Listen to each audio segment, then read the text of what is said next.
ईंधन में 50% कमी। सूबे में पीर से जुमेरात तक काम, जबकि जुमे को वर्क फ्रॉम होम होगा। शर्जील मेमन कहते हैं वुज़रा और अरकान का 3 माह की तनख्वाहें और मरात ना लेने का फैसला। स्कूल 16 से 31 मार्च तक बंद होंगे।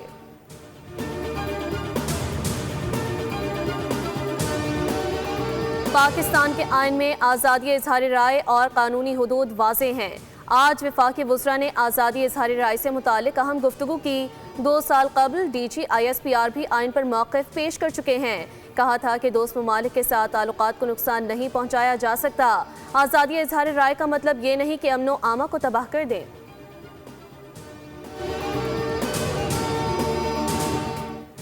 और पाकिस्तान में 5G टेक्नोलॉजी की राह हमवार। इस्लामाबाद में 5G स्पेक्ट्रम की नीलामी की तकरीब। वफाकी वज़ीर ख़जाना ने कहा कि IT सेक्टर के लिए आज इंतहाई अहम दिन है। मुल्क की मईशत को मुस्तहकम करने के लिए इक़दाम कर रहे हैं। इलाकाई सूरत हाल के पेश नज़र तवानाई की बचत के लिए इक़दाम किए गए। शिज़ा फातिमा ने कहा पाकिस्तान की मईशत की बुनियाद इंटरनेट है।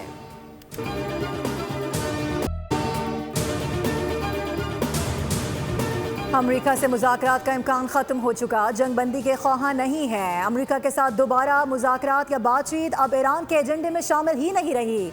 ईरान के वज़ीर ख़ारजा अब्बास अराग़ची ने कहा है कि माजी के जौहरी मुज़ाकरात के दौरान ईरान को इंतहाई तल्ख़ तजुर्बा हुआ, जिसके बाद वाशिंगटन पर एतमाद करना मुश्किल हो चुका है। माजी में अमरीका ने यकीन दहानी कराई थी कि वो ईरान पर हमला नहीं करेगा और वो ईरान के जौहरी मसले को पुरअमन तरीके से हल करना चाहता है। इसके बावजूद अमरीका ने हमला किया।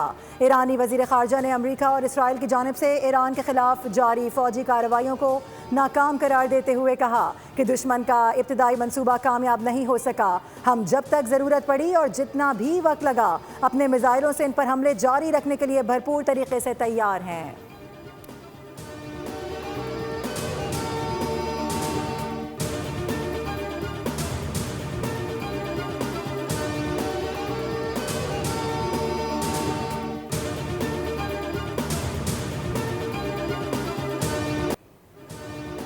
ईरान के खिलाफ जंग खात्मे के करीब है। अगर फौजी ताकत के एतबार से देखा जाए तो ईरान के पास अब कुछ भी बाकी नहीं रहा। अमरीकी TV से गुफ्तगू में सदर ट्रम्प ने कहा कि ईरान की फौजी सलाहियत को शदीद नुकसान पहुंचा।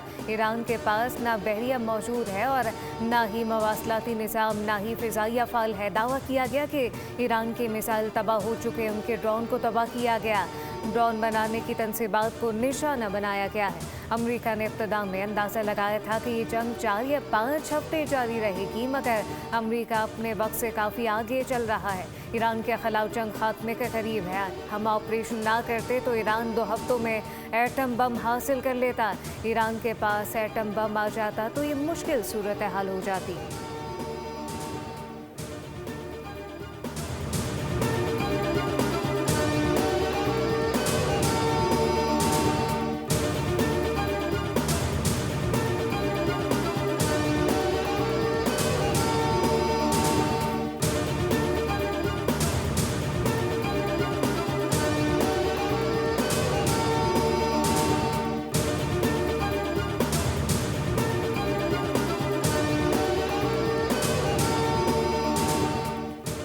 पासदारान इनकलाब ने अमरीकी सदर का बयान मुज़हका खेज़ करार दे दिया। कहा कि जंग कब ख़त्म होगी ये अब हम तय करेंगे।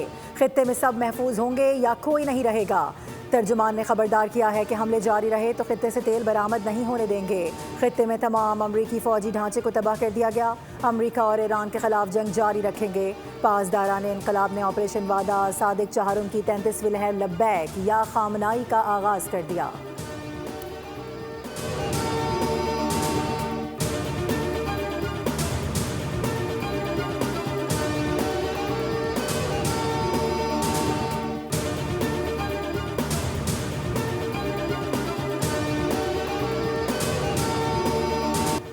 अमरीका और इसराइल के ईरान पर हमले 12वें रोज़ भी जारी। तेहरान, अस्फहान, तब्रेज़ और कारक में धमाकों की गूंज के बाद दीगर धमाकों के बाइस दफातर की खिड़कियाँ दरवाजे लरस उठे।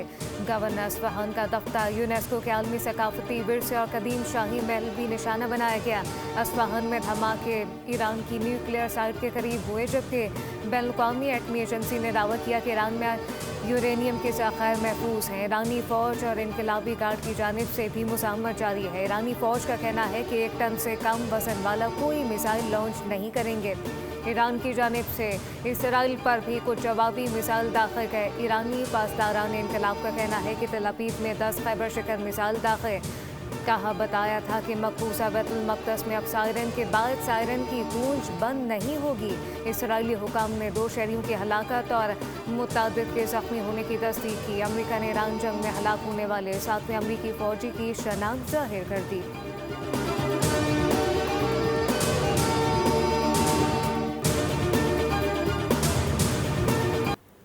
जंग जल्द खत्म होने का इम्कान। पाकिस्तान स्टॉक मार्केट में ज़बरदस्त तेज़ी। मार्केट में 10 नफ्सियाती हदें बहाल हो गईं। कारोबार के अख्ताम पर 100 इंडेक्स में 9,696 पॉइंट्स का इजाफा हुआ।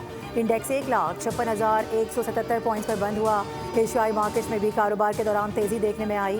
हांगकॉन्ग स्टॉक एक्सचेंज में 1.2%, जबकि कोरिया में 6.2% तेज़ी देखी गई। जापानी स्टॉक एक्सचेंज में भी 3.2% इजाफा हुआ।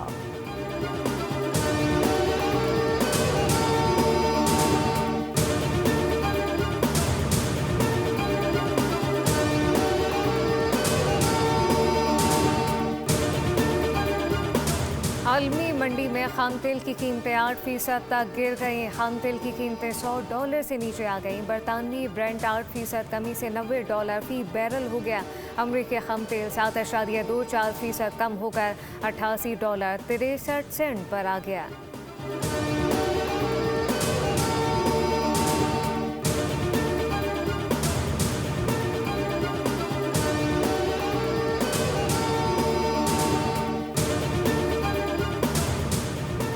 खित्ते में सूरत हाल कशीदा है। पाकिस्तान की खारजा पॉलिसी से मुतालिक बहस से इज्तनाब किया जाए।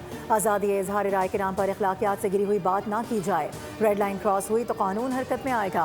वफाकी वज़ीर कानून आज़म नज़ीर तारड़ की प्रेस कॉन्फ्रेंस। कहा कि पाकिस्तान का अपने दिफा और खारजा पॉलिसी पर वाज़ेह मौक़िफ़ है। मौजूदा सूरत हाल पर पूरी दुनिया को गहरी तशवीश है। खित्ते में पाकिस्तान का एक कलीदी किरदार है। कशीदगी कम करने के लिए पाकिस्तान ने सिफारती कोशिशें की हैं। अताउल्लाह तारड़ ने कहा कि ज़्यादा व्यूज़ लेने के चक्कर में भीड़ चाल चली जा रही है। मुस्लिम ममालिक समझते हैं कि शायद ये रियासत की पॉलिसी है। खारजा पॉलिसी को मकामी सियासत की नज़र ना करें। हमें अपने व्यूज़ देते हुए भी आईने पाकिस्तान को मलहूज़ खातिर रखना होता है।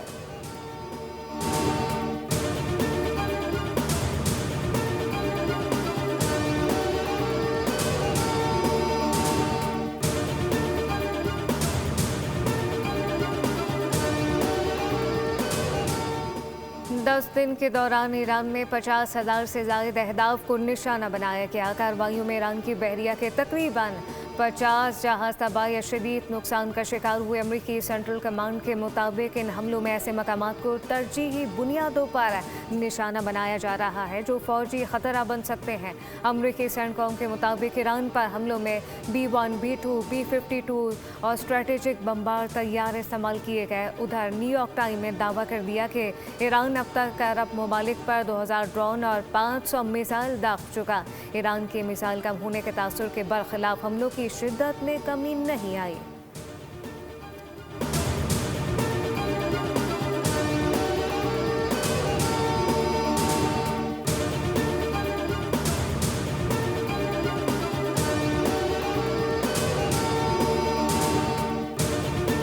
अमरीकी बमबारी में 200 बच्चों समेत 1255 शहरी जाँ बहक हो चुके हैं।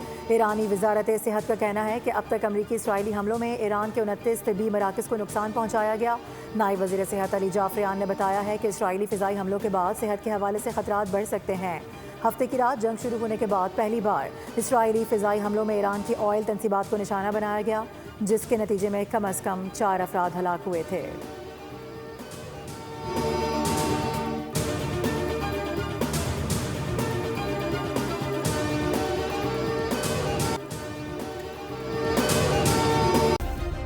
सब्सक्राइब करें और बेल दबाएं ताकि कोई खबर रह न जाए।